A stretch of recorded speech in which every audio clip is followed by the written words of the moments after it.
I was 16 when this happened, and even now, years later, I still think about it whenever I pass an empty school at night. I stayed late after school to finish a group project. Everyone else had already left, and by the time I packed my bag, the sun was gone. The only lights still on were the emergency hallway lights, those dim yellow ones that make everything feel wrong. The school felt completely different without people in it. Every sound echoed. My footsteps sounded too loud. Even the air felt heavy, like the building was holding its breath. As I walked down the main hallway, I noticed something strange. One classroom light was still on. At first, I didn't think much of it. Teachers stayed late sometimes. But as I got closer, I realized it was my classroom, the one I had just come from. I stopped walking. I clearly remembered turning the lights off. I stood there for a moment, staring at the classroom door. The hallway was silent. No voices, no movement. Just the faint buzzing of the lights above me. I told myself I was being paranoid and pushed the door open. The room was empty. Desks were neatly arranged. Chairs pushed in, nothing out of place. But the lights were on, exactly like someone had just been there. I turned them off again and closed the door, feeling uneasy. That's when I heard it. A chair scraping across the floor. It came from further down the hallway. I froze. Schools make noises all the time. Pipes, air vents, old buildings settling. That's what I told myself. Still, I didn't move. I just stood there, listening. Then I heard footsteps, slow, heavy, not running, not rushing, walking. They were coming toward me. My heart started pounding. I looked around, expecting to see a teacher turn the corner, but no one appeared. The footsteps stopped suddenly, as if whoever was walking had noticed me.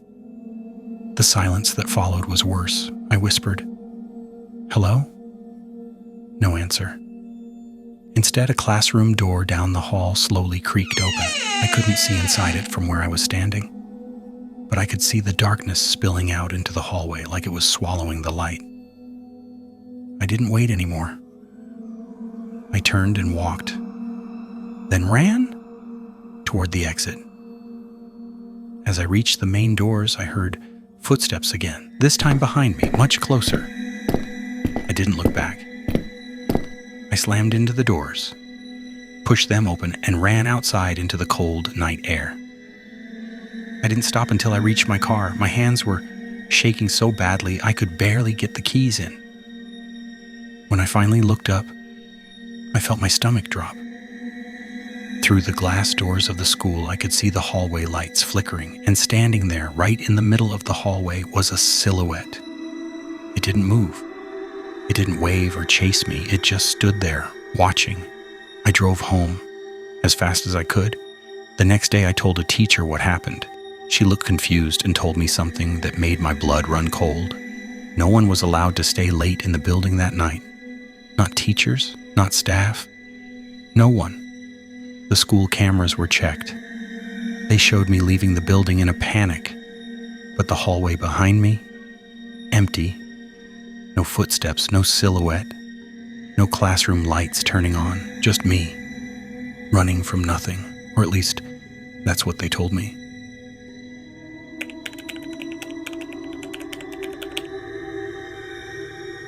I never believed in ghosts when I was in school. I believed in logic, explanations, and coincidences. That changed during my final year. Our school was old. The kind of building where hallways didn't make sense and staircases seemed to lead nowhere. Most of us knew the layout by heart, so when something feels off, you notice it immediately. One afternoon, I stayed late for detention. By the time it ended, the sun had already set, and the school was quiet in that unnatural way that only happens after hours. As I was heading toward the exit, I realized I had left my notebook in a classroom upstairs. Annoyed, I turned back. The hallway lights on the second floor were dimmer than usual, and the air felt colder. My footsteps echoed as I walked past rows of locked classroom doors. That's when I saw it. a door at the very end of the hallway, slightly open. What caught my attention wasn't the door itself, it was the number. Room 214. That didn't make sense. There was no room 214. Our school's second floor only went up to 210. I stood there staring at the number on the door, trying to convince myself I had just forgotten. But I knew this school. I had been walking these halls for years. I slowly pushed the door open. The classroom inside looked wrong. The desks were old, much older than the rest of the school. The chalkboard was cracked, and the walls were stained and yellowed like they hadn't been painted in decades. There was no electricity, no hum of lights, just silence. As I stepped inside, the door closed behind me. Not slammed. Closed. I turned around and grabbed the handle. It wouldn't move. That's when I heard whispering. At first, it sounded like distant breathing. Then I realized it was voices, dozens of them, overlapping, murmuring words I couldn't understand. The chalkboard began to change. Words started appearing on it, as if an invisible hand was writing. "You're not supposed to be here." My chest tightened. I backed away, bumping into a desk. The whispering grew louder, closer, surrounding me. Then I felt something brush against my shoulder. Ice cold. I spun around, but there was nothing there. Suddenly, the classroom lights flickered on, and the room was full. Every desk was occupied. Students sat perfectly still, facing forward. Their faces were pale, their eyes dark and empty. None of them were breathing. None of them moved. Slowly, every head turned toward me at the same time. One of them opened their mouth and screamed. I shut my eyes and covered my ears. When the screaming stopped, I opened them again. I was standing in the hallway. The door was gone. No room 214, no classroom, just a blank wall where it should have been. I ran out of the school without looking back. The next day I asked an older teacher about it. She went quiet when I mentioned the room number. She told me that decades ago there had been a room 214. There had been a fire. The classroom was sealed off after several students didn't make it out. Officially, the room was removed from the building plans. Unofficially, some people say it still opens, but only when the school is empty, and only if it wants someone inside.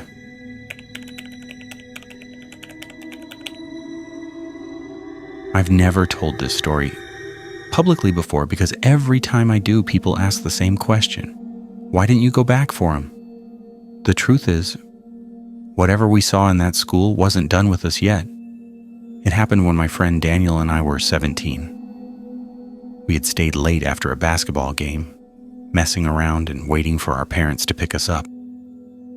Eventually, the gym lights shut off automatically and the school fell into darkness. That should have been our cue to leave. Instead, Daniel dared me to explore the old wing of the school and the part that had been closed off for years. Everyone said it was condemned, but we'd heard stories about kids sneaking in. We found an unlocked door near the science labs. Inside, the air was colder. Too cold. Our phone flashlights barely cut through the darkness. The hallways were narrow, and the walls looked older than the rest of the school, like this part hadn't been touched in decades. Then we heard it. Footsteps. Not ours. They were slow at first, dragging slightly like whoever it was had trouble walking. Daniel whispered, "That's a janitor, right?" But even as he said it, I knew it wasn't true. The footsteps stopped. We turned off our phone lights at the same time. The silence pressed down on us so hard I could hear my own breathing echoing. Then something moved.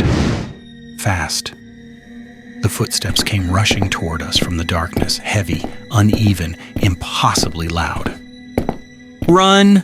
Daniel yelled. We took off down the hallway. The sound behind us got closer, and I could hear something else now. A wet, gasping breath, like whatever was chasing us was struggling just to exist. We reached a classroom and slammed the door shut behind us. Inside, we hid. Daniel behind the teacher's desk, me in a storage closet. I shut the door quietly, barely daring to breathe. Through the cracks, I saw it enter the room. I still don't know how to describe it. It looked like a person that had been wrong for a very long time. Its limbs bent in ways they shouldn't. Its head twitched constantly, like it couldn't stay still. It sniffed the air, then it turned toward Daniel. I wanted to scream, I wanted to move, but my body wouldn't listen. Daniel's eyes met mine for just a second. That's when the thing lunged. Daniel screamed. The sound cut off abruptly, replaced by a horrible choking noise. I covered my mouth to stop myself from making a sound as tears streamed down my face. After a moment, silence. The door opened again. Heavy footsteps moved away down the hall. I stayed hidden for what felt like hours before I finally crawled out of the closet. The classroom was empty. Daniel was gone. No blood, but no signs of a struggle. Just his phone on the floor, cracked and dark. I ran. I didn't stop running until I burst out of the school and collapsed outside. They found Daniel's body the next morning. They said he had suffered a massive heart attack.